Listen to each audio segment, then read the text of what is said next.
My name's Edward Durza, and this is my story.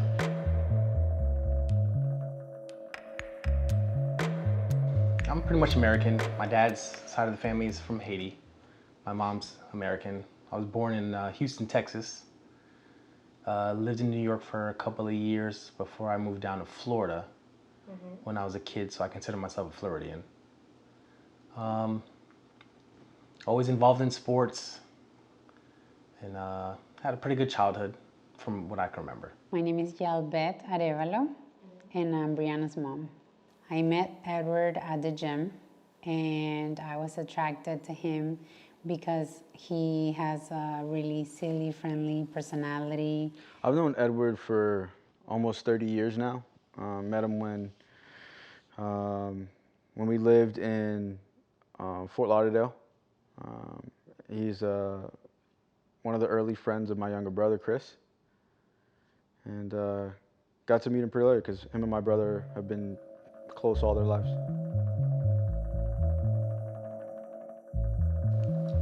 So, to me, the only obstacle was allowing myself to control the alcohol instead of the alcohol control me. Because once you start drinking at the level that I was drinking at, it becomes difficult to control yourself. In May of 2014, we started renting in that apartment, so that was the first time that we lived together. And from May of 2014 to January of 2015, that was like a rough time for me because that's, he would be very disrespectful when drinking and aggressive when drinking, and I wasn't used to that. And to me, that was like, I would categorize it as domestic violence at some level, just because I've never been through it, Yeah, I was very vulgar, verbally abusive, angry, reckless, careless, and just doing whatever I wanted to without the thought of thinking if it affected others or, just didn't care. While we lived together, there were some dark days, where he drank excessively. We confronted each other, almost like about to fight. I personally think that one of the reasons, if not the main reason that he drinks, is that he has this desire, this passion. Growing up, I always knew or had in my head that I was gonna be a professional athlete. And he didn't accomplish it, so I feel that drives him. That frustration. Oh, I didn't get to where I wanted to get. I didn't become who I wanted to become professionally. Drives him to drinking. I've been going to biblical studying with my baby moms, and she thinks that's the reason why I drink. I had insomnia, so I couldn't sleep. And then when I did manage to fall asleep, it was as if I was in the sauna. I had the sweats from head to toe. So when Brianna was born, things got even worse because, we weren't prepared. It wasn't like we were dating for years and we planned to have, so we weren't really prepared for the big responsibility that it's to have a child. And I feel that living with him, I can see him being stressed out because as a man, you have to be the provider, the protector in a family. And it's like, and he's even shared it with me that he felt overwhelmed, like a woman, a baby, like a house, all this to care for.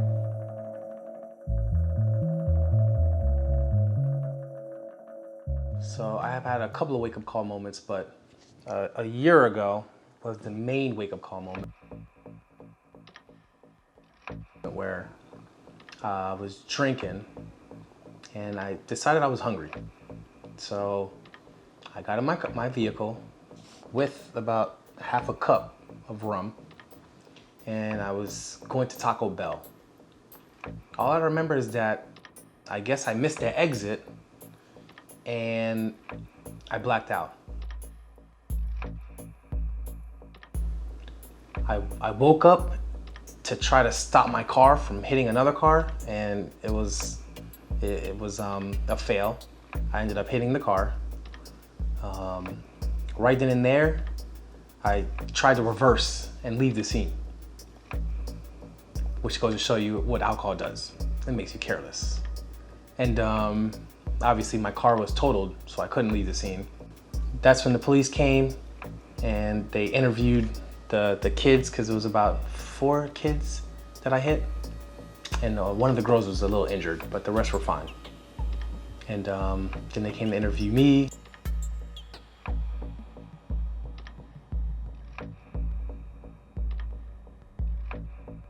I just sat there and realized, you know what, I'm probably gonna be going to jail tonight. And they kept on going back and forth. And that night, through the grace of God, I was able to walk home with just a ticket. Mind you, the cop told me, you know, I can tell you're intoxicated, here's your ticket, go home. I wouldn't see any red flags at the beginning, but then when I was pregnant, it's when I saw the first red flag. It was a silly argument about T.I. He asked me who T.I. is, and because I didn't know who T.I. was, he got really defensive and he started saying that I was racist. But the fact that he got a little bit defensive and a little bit like upset, he threw food and everything, that was the first red flag. At the time, I was kind of in denial, but my excuse was that she did something that aggravated me, when in essence, there should be no excuse for that type of a behavior, whether you're under the influence or not under the influence. I really felt like I was stuck. I feel that as a woman, you have to make the decision to whether stay in that relationship for the kid or just continue your own way and be a single mom and just you alone. I felt like I was alone, I was scared, I didn't know what to do.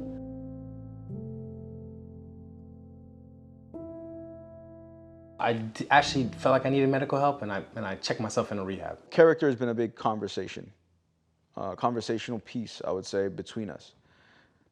Because I always am questioning the character, you know, of his choices. Like, why did you do that? Why did you do this? Or why did you drink last night? How are you feeling? Always really trying to assess, you know, like, so he can learn himself. Because I think at the end of the day, one of the key things that helps people overcome addiction is knowing themselves.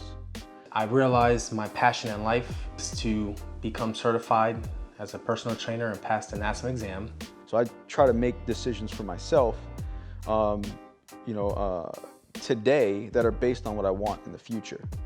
And so I helped build that foundation for him, I guess, by simply saying, what do you want out of life? In the next 5 years, I want to have my own gym and have a couple of classes that people can attend a week, on a weekly basis, 3 to 4 classes a week, such as boot camps and classes of like CrossFit training, HIIT training, things of that nature. Being that big brother mentor per se, I guess for him, I'd say at the end of the day, he's been a good friend, been a good brother overall. So it's not really like a challenge being a big bro for him. And then once I pass this exam, I'm working with my consultant who's like helping me market and put me in a position to be successful.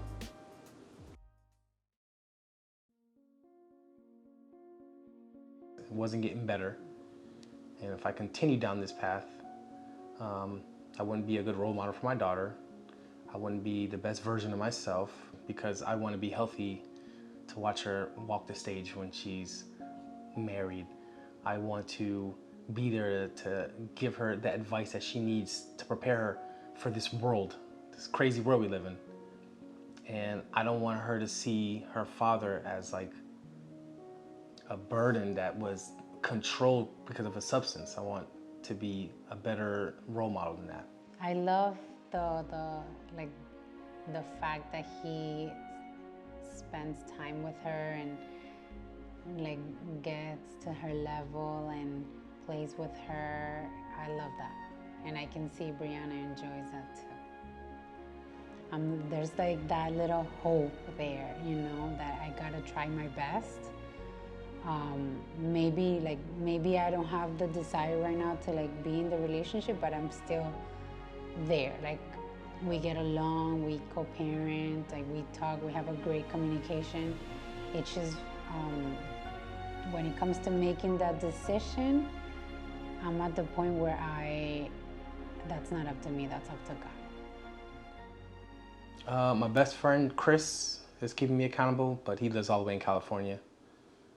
His brother Rod, who's a major factor in helping me launch this business. My daughter, just for being my daughter, because I want to be successful for her benefit, and I want her to see her dad being happy in what he does. Y'all bet, to make things work out and, you know, eventually be a family.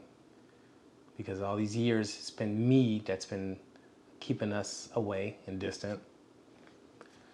I think he's learned how to pick himself up, but there was a time where he needed us, and we were fortunate to be there and are grateful to be there. Now, hopefully he can continue to do the work. Thank you. Considering that we're in a pandemic, do you find that it's hard to stay sober? I don't, because now that we're in this pandemic, I have my daughter a lot more because she's in school here. What is it? Online. She's taking online classes. So it gives me more of a reason to be sober, to, you know, attend to her and help her with her studies. And then after that, she usually has gymnastics. And I have a couple of clients that I work out now.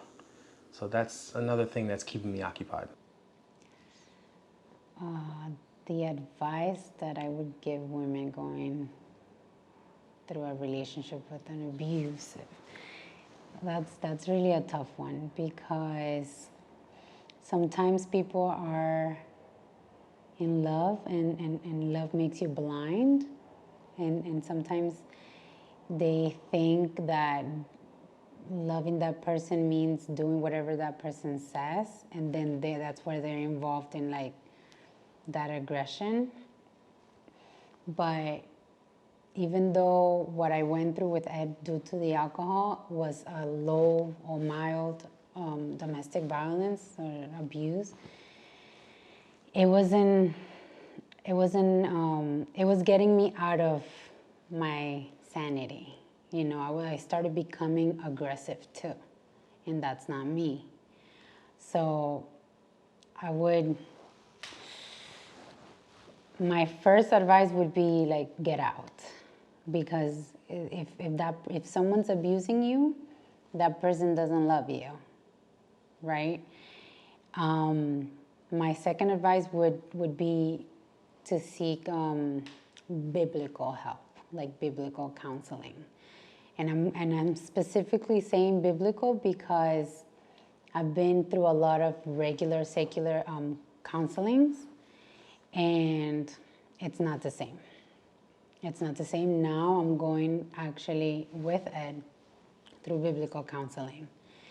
And I truly believe that we are designed, like we were created by God and for God. So the only one that knows truly how we work, it's Him. So why would we go to the world when we have Him? So my advice to anybody, it doesn't matter if you're in an abusive relationship or whatever struggle, my answer is always the Bible.